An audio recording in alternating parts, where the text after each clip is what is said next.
این مهم لازم به یادآوری می باشد که اگرچه تنهایی یک گناه نیست، ولی خداوند مایل نیست که انسانها در تنهایی عمر خود را به سر ببرند، چرا که همان گونه که خواهیم دید زیستن در تنهایی نتایج فلاکتباری را برای هر کس به همراه دارد. عزیزان، خداوند ما را خلق کرد تا در جمع و اجتماع با دیگران در صلح و محبت زندگی کنیم.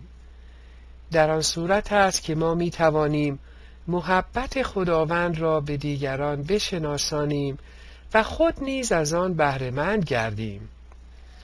بنابراین بسیار مهم می باشد که ما یاد بگیریم که چگونه بر مشکل تنهایی خود غلبه کنیم.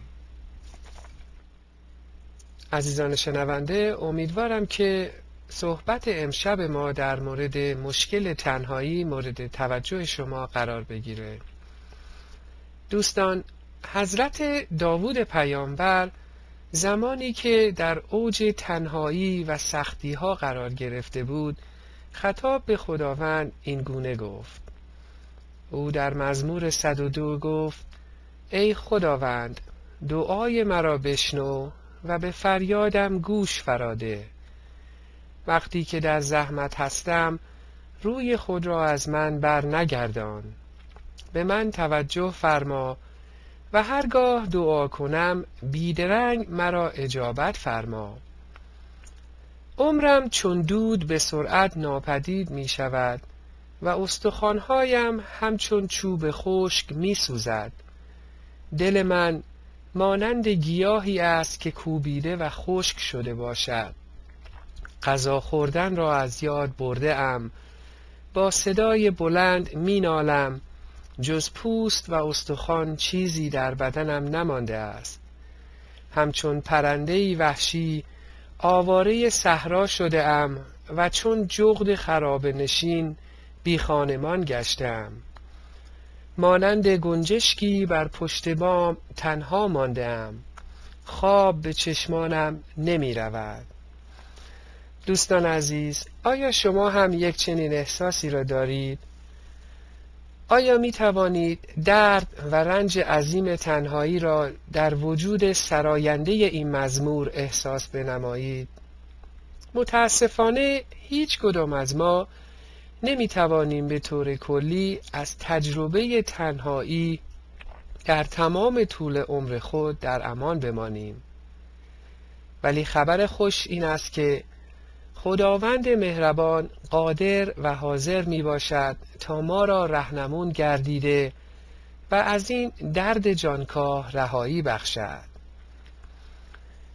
در اینجا راجع به چگونگی تشخیص تنهایی خودمون صحبت می کنیم.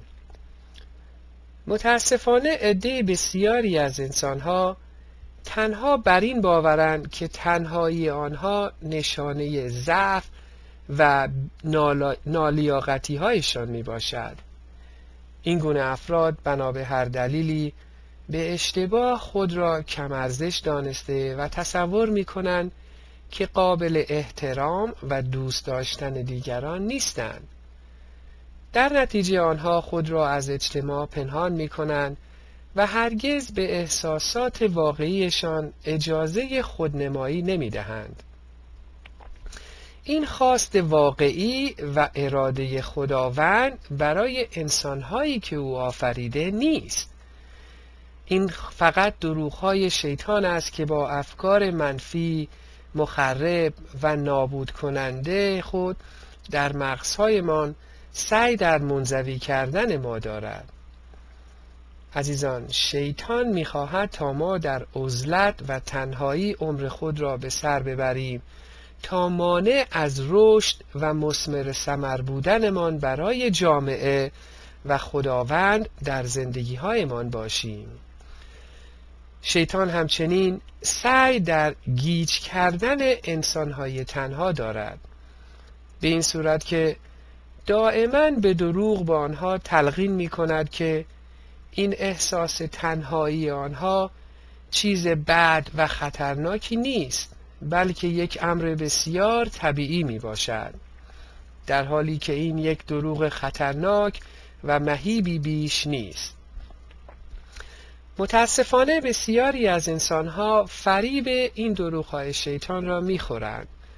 آنها احساسات تلخی را که تنهایی برایشان به ارمغان آورده تحمل می‌کنند و به گمان اینکه این سرنوشت یا خواست خداوند برای زندگیشان میباشد، به تدریج به آن تنهایی خو گرفته عادت میکنند و به عنوان یک نوع زندگی آن را میپذیرند. عزیزان شنونده، اگر شما یکی از این گونه افراد تنها میباشید، بدانید که این خواست خداوند برای زندگیتان نیست. خداوند شما را برای داشتن یک زندگی سالم اجتماعی آفریده. خداوند بسیار مشتاق است تا از وجود شما برای کمک و محبت به دیگران استفاده کند. خداوند قادر مطلق و مهربان ما آماده است تا در صورت خواست شما این مشکل جانکاه تنهایی را که سالهاست شما را اسیر خود نموده از شما دور نماید.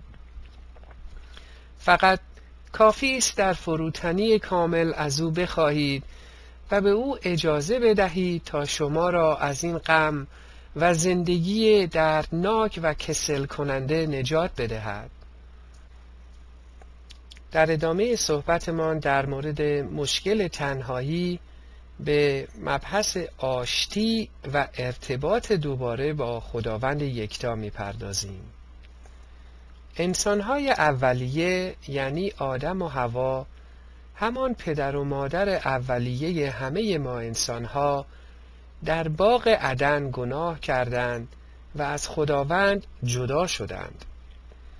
بله، آدم و حوا مرتکب گناه شدند و این گناه آنها را از آن رابطه مستقیم و شیرینی که با خداوند داشتند محروم ساخت.